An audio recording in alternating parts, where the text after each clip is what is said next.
السلام عليكم. لي مع وصفات ام وليد جيتكم بهذه الوصفه، يعني تعتبر تدبيره اللي هي عجين البيتزا. كيفاه نخزنوها وكيفاه نستهلكوها، سهله عاديه ان شاء الله. راح نسهل على كل امراه، خاصه المراه العامله، حتى اللي قاعدين في الدار. يعني نغتنموا هذه الفرصه، هذه الايامات هادو، ونجهزوهم ونخبوهم. الشهر الفاضل ان شاء الله راح يكون للعباده. اذا واش راح نحتاج في الوصفه؟ لاحظوا معنا كاول مرحله، المرحله الاولى نحتاج فيها 2 كيسان تاع الفارينه، 2 كيسان تاع الماء دافي، نص كاس تاع الزيت، مغرفه كبيره معمره مليح تاع خميره الخبز، ولا ديري مغرفه كبيره ونص، مغرفه كبيره تاع السكر والملح. نبدا بالطريقه مباشره. ندير هذاك الماء دافي اللي هو 2 كيسان. مثلا اليوم عطيتك العبر تاع 2 كيسان، انتي ديري كيما حبيتي. ندير هذاك نص كاس تاع الزيت، نزيد معاهم الخميره والسكر، نخلطهم مع بعض، ونضيف عليهم هذوك 2 كيسان تاع الفارينه. مرحله اولى. من بعد راح نزيدوا الفارينه. اذا ندير كميه تاع الملح، اذا تندير الفارينه باش ندير الملح. هذه الطريقه. اذا نخلطهم مليح بالفوي. هاد العمليه مهمه بزاف، انك تخلطي الفارينه والماء وتخليهم يرتاحوا، من بعد ترجعي ليهم، راح يعني يعطينا الهشاشه للعجين. اذا هنا واش ندير؟ نغطيه بكيس بلاستيكي ونخليه يرتاح لمده 15 دقيقه. من بعد ما خليت العجينه 15 دقيقه، شوفوا كيفاش طلعت معنا. ها هي معايا طلعت يعني نفس الفكره تاع عجينه العشر دقائق، برك انا درت الزيت في الاول نفس الشيء يعني. اذا ها هي معنا، نهبط لها هذاك الخمور كامل. من بعد نبقى نزيد في الفارينه حتى تتلم لي العجينه. اذا ندير كميه تاع الفارينه، يعني راح تدي لنا حوالي 2 كيسان ونص حتى 3 كيسان. فقط انا نحب نضيف بهذه الطريقه حتى تتلم لي. اذا مع الاول ديري غير بالمغرفه. كاين بزاف يعني بنات يتعلموا ولا اخواتي يخافوا العجين، كما تقدري ديريها في البيتخان، لكن احنا دائما مع الاكثريه اللي ما عندهمش البيتخان. اذا نبقى نزيد في الفارينه حتى تتلم لي.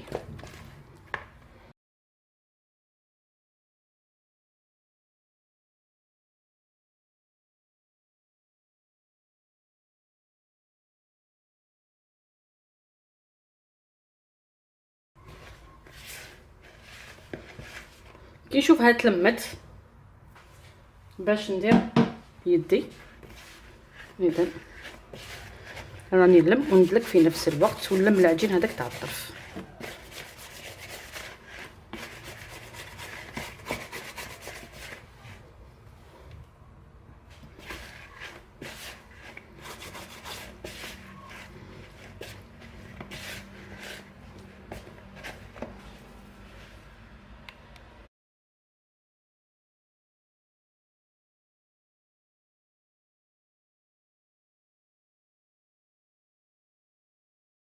ها هي العجينه بعد ما لميتها راح نخدم بها مباشره. هذا النوع تاع العجينه يعني ما تخليهاش ترتاح، نخدم بها مباشره. نبدا نحلها ونشكل.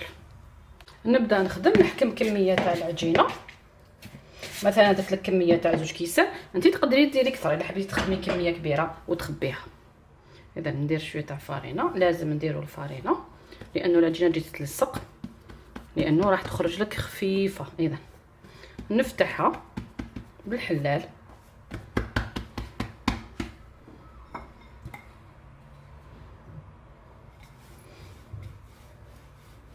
العجينه لاحظوا كيفاش تجي معنا، رغم ان يعني غير لميناها خدمنا بها راح تجي بزاف طريه.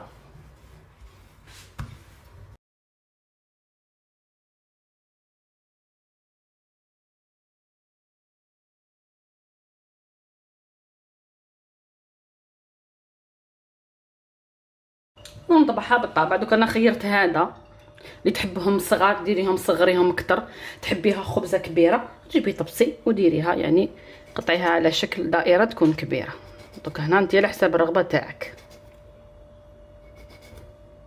من بعد نحي هذوك الخبزات اللي شكلتهم، اذا نديرهم في السنيوه ونعاود نسقمهم على شكل دوائر. اذا نرفدهم كاملين ونحطهم في السنيوه. اذا بعد واش ندير، نحكم في رشيطه نثقب كامل هذوك الخبيزات هكذا باش يعني كي يطيبوا ما يطلعوناش بزاف. من بعد نغطيهم مده ربع ساعه فقط، يرتاحوا ربع ساعه. ندخلهم الفرن 180 درجه، شعليه من التحت فقط، ينشفوا فقط، ينشفوا يطيبوا بيوضه. نحيهم ونعاود نرجع لكم. اذا يرتاحوا ربع ساعه، ندخلهم على فرن 180 درجه. من بعد ما طيبت العجينه خليتها بردت مليح، ها هي معنا النتيجه. لاحظوا معنا دارت لي 30 حبه، رغم اني يعني كبرتهم شويه. شوفوا لي ميني بيتزا لا صغرتيهم راح دلك بالتقريب 50 حبه. زوج كيسان تاع الفارينه، زوج كيسان تاع الماء عفوا، راح دلك هذه الكميه. لاحظوا شوفوا كيفاش طيبوهم. انا داولي بالضبط في الفرن تاعي 180 درجه 10 دقائق، يعني ما تزيديش، غير تشوفي لي بيتزا تاعك هذه العجينه. يعني انا فقط انا حمارت لي شويه، معليش الا حمارت لك شويه، الا خليتيهم بيوضه المهم ناشفين، كي تمسيها تحسيها انه ماهيش عجين. ها هي. الان نجوزوا الطريقه كيفاش نخزنوهم في المجمد. الطريقه اللي نخزنها بهم، نحكم لو فيم هذا. تقدري تستعملي كيس بلاستيكي، لكن الفيم يسهل لنا حياتنا. مثلا شحال ديري في النهار، كل وحده شحال افراد العائله تاعها، ولا شحال تستهلكي في النهار تاع رمضان ان شاء الله مع الصيام. مثلا ندير هادو 3 و3 6 7، مثلا ندير 8، مثلا ندير 8 في النهار. اذا نغمدهم مليح في الفيم هذاك.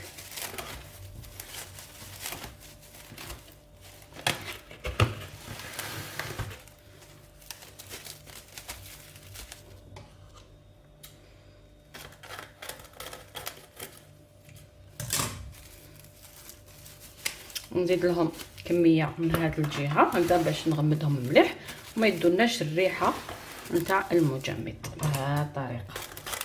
اذا ندير كل من الخبزات وحده. اذا هنا ونديرهم في كيس كبير ونحطهم في المجمد، لكن هذه العمليه نديروها حتى يبردوا، غير يبردوا نخبوهم. اذا الوصفه تاع نهار اليوم اللي هي تجهيز البيتزا وتجميدها ها هي معنا. اذا الا درتي خطرتين في السمانه ولا ها هي معنا، يعني هكذا تقسمي امورك. نهار ديري ميني بيتزا، نهار نديرو بوراك، نهار نديرو مملحات، نهار ما يكونش عندك الوقت تجبدي هذه ويعني وتجهزيها بالخف. راح تديكونجلا بالخف، يعني يا ربي ساعه راح تديكونجلا لك. كي تحبي طيبيها واش ديري، نعاودو نستفها في السنيوه، صوص طوماط، فرماج، زيتون، واش حبيتي دخليها للفرن مام 10 دقائق ولا 5 دقائق توجد ونحيها. اذا نتمنى انكم تجربوها. مثلا حبيت نطيب البيتزا، واش ندير، نكون خرجتهم قبل من المجمد ساعه فقط كي ديكونجلاو، نحطهم في السنيوه بهذه الطريقه. يعني مثال فقط، عندي لهنا كميه تاع لاصوص طوماط جهزتها. جهزنا بزاف طرق تاع لاصوص طوماط راهم ساهلين. اذا ندير شويه تاع لاصوص طوماط على الوجه،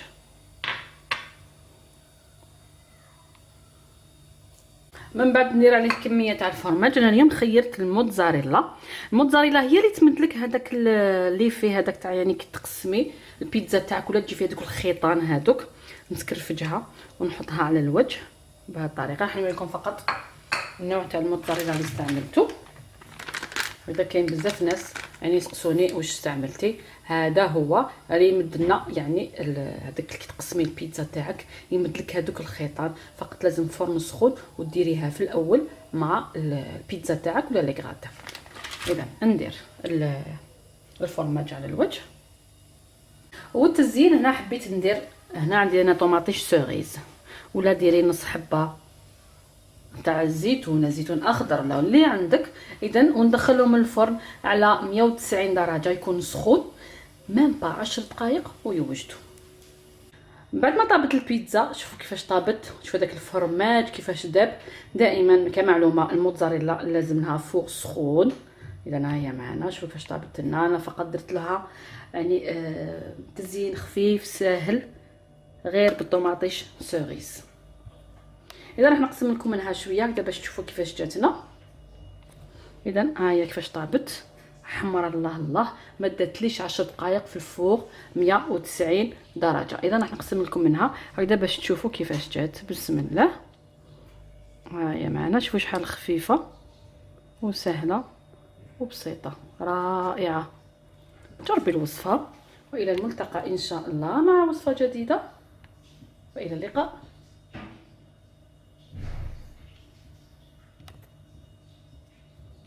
السلام عليكم، لي مع وصفات ام وليد. جيتكم بهذه الوصفه يعني تعتبر تدبيره اللي هي عجين بيتزا، كيفاه نخزنوها وكيفاه نستهلكوها. سهله عاديه ان شاء الله، راح نسهل على كل امراه، خاصه المراه العامله حتى اللي قاعدين في الدار. يعني نغتنموا هذه الفرصه، هذه الايامات هادو، ونجهزوهم ونخبوهم. الشهر الفاضل ان شاء الله راح يكون للعباده. اذا واش راح نحتاج في الوصفه؟ لاحظوا معنا كاول مرحله، المرحله الاولى نحتاج فيها 2 كيسان تاع الفارينه، 2 كيسان تاع الماء دافي، نص كاس تاع الزيت، مغرفه كبيره معمره مليح تاع خميره الخبز، ولا ديري مغرفه كبيره ونص، مغرفه كبيره تاع السكر والملح. نبدا بالطريقه مباشره. ندير هذاك الماء دافي اللي هو 2 كيسان. مثلا اليوم عطيتك العبر تاع 2 كيسان، انتي ديري كيما حبيتي. ندير هذاك نص كاس تاع الزيت، نزيد معهم الخميره والسكر، نخلطهم مع بعض، ونضيف عليهم هذوك 2 كيسان تاع الفارينه. مرحله اولى. من بعد راح نزيدوا الفارينه. اذا ندير كميه تاع الملح، اذا تندير الفارينه باش ندير الملح. هذه الطريقه. اذا نخلطهم مليح بالفوي. هذه العمليه مهمه بزاف، انك تخلطي الفارينه والماء وتخليهم يرتاحوا، من بعد ترجعي ليهم، راح يعني يعطي الهشاشه للعجين. اذا هنا واش ندير؟ نغطيه بكيس بلاستيكي ونخليه يرتاح لمده 15 دقيقه. من بعد ما خليت العجينه 15 دقيقه، شوفوا كيفاش طلعت معنا. ها هي معايا طلعت يعني نفس الفكره تاع عجينه ال10 دقائق، برك انا درت الزيت في الاول نفس الشيء يعني. اذا ها هي معنا، نهبط لها هذاك الخمور كامل. من بعد نبقى نزيد في الفارينه حتى تتلم لي العجينه. اذا ندير كميه تاع الفارينه يعني راح تدي لنا حوالي 2 كيسان ونص حتى 3 كيسان. فقط انا نحب نضيف بهذه الطريقه حتى تتلم لي. اذا مع الاول ديري غير بالمغرفه. كاين بزاف يعني بنات يتعلموا ولا اخوات يخافوا العجين، كما تقدري ديريها في البيتخان، لكن احنا دائما مع الاكثريه اللي ما عندهمش البيتخان. اذا نبقى نزيد في الفارينه حتى تتلم لي.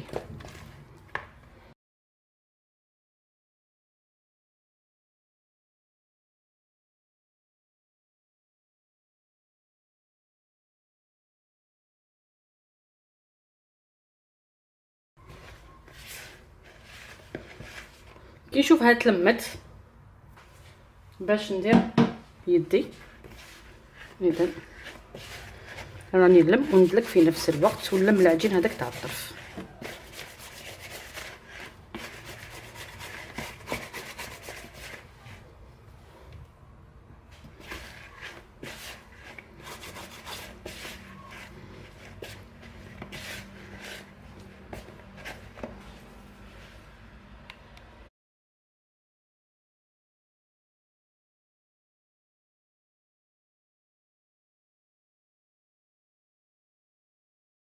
ها هي العجينه بعد ما لميتها راح نخدم بها مباشره. هذا النوع تاع العجينه يعني ما تخليهاش ترتاح، نخدم بها مباشره. نبدا نحلها ونشكل.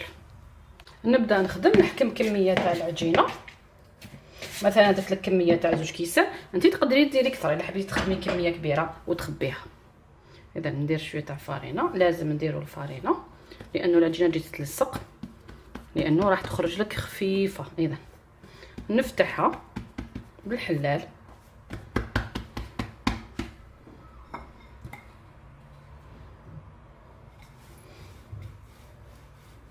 العجينه لاحظوا كيفاش تجي معنا، رغم ان يعني غير لميناها خدمنا بها راح تجي بزاف طريه.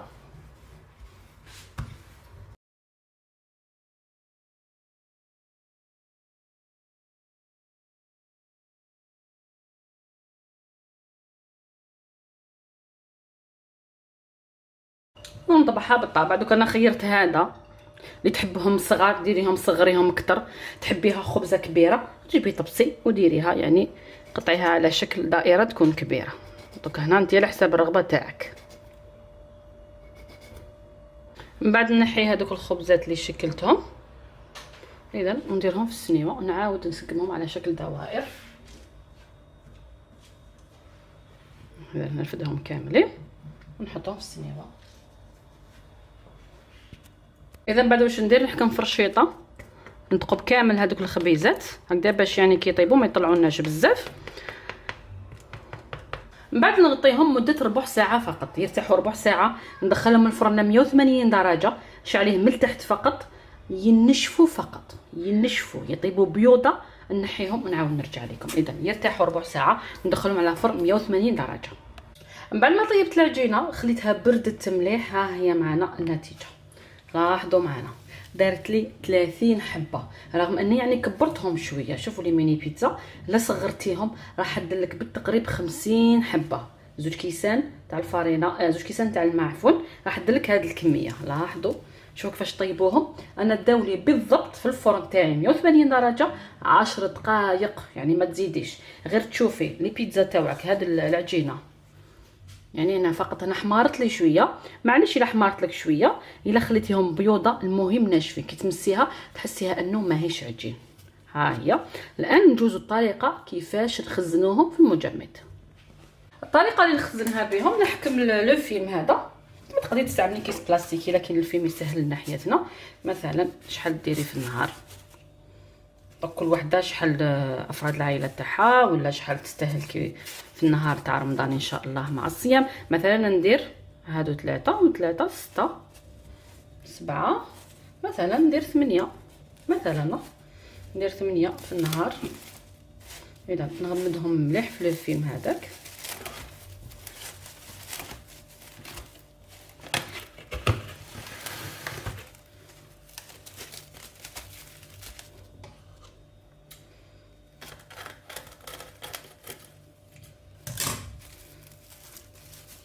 نزيد لهم كميه من هذه الجهه هكذا باش نغمدهم مليح وما يدوناش الريحه نتاع المجمد بهذه الطريقه. اذا ندير كل ثمن خبزات وحده اذا هنا، ونديرهم في كيس كبير ونحطهم في المجمد. لكن هذه العمليه نديروها حتى يبردوا، غير يبردوا نخبوهم.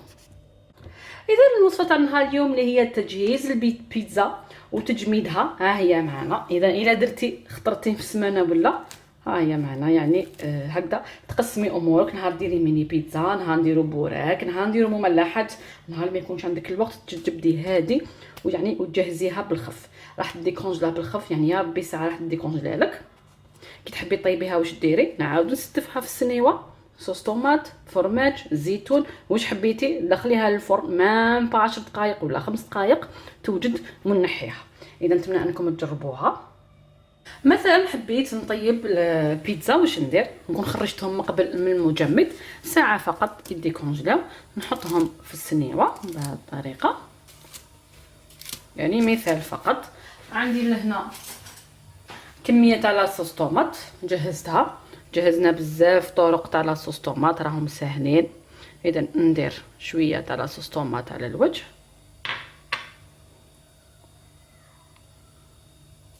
من بعد ندير عليه كميه تاع الفرماج. انا اليوم خيرت الموتزاريلا. الموتزاريلا هي اللي تمد لك هذاك اللي فيه هذاك تاع يعني كي تقسمي البيتزا تاعك ولا تجي فيها هذوك الخيطان هذوك، نسكرفجها ونحطها على الوجه بهذه الطريقه. راح نوريكم فقط النوع تاع الموتزاريلا اللي استعملته. اذا كاين بزاف ناس يعني يسقسوني واش استعملتي، هذا هو اللي يمد لنا يعني هذاك كي تقسمي البيتزا تاعك يمد لك هذوك الخيطان. فقط لازم فرن سخون وديريها في الاول مع البيتزا تاعك ولا لي غراتا. اذا ندير الفرماج على الوجه. والتزيين هنا حبيت ندير، هنا عندي انا طوماطيش سوريز، ولا ديري نص حبه تاع الزيتون، زيتون اخضر ولا اللي عندك. اذا وندخلهم الفرن على 190 درجه يكون سخون مام با 10 دقائق ويوجدوا. بعد ما طابت البيتزا شوفوا كيفاش طابت، شوفوا داك الفرماج كيفاش داب. دائما كمعلومه الموتزاريلا لازم لها فوق سخون. اذا ها هي معنا. شوفوا كيفاش طابت لنا. انا فقط درت لها يعني تزيين خفيف ساهل غير بالطوماطيش سوريس. اذا راح نقسم لكم منها شويه هكذا باش تشوفوا كيفاش جاتنا. اذا ها هي كيفاش طابت، حمر الله الله، ما داتليش 10 دقائق في الفوغ 190 درجه. اذا راح نقسم لكم منها هكذا باش تشوفوا كيفاش جات. بسم الله. ها هي معنا، شوفوا شحال خفيفه وسهله وبسيطه رائعه. جربي الوصفه، والى الملتقى ان شاء الله مع وصفه جديده، والى اللقاء.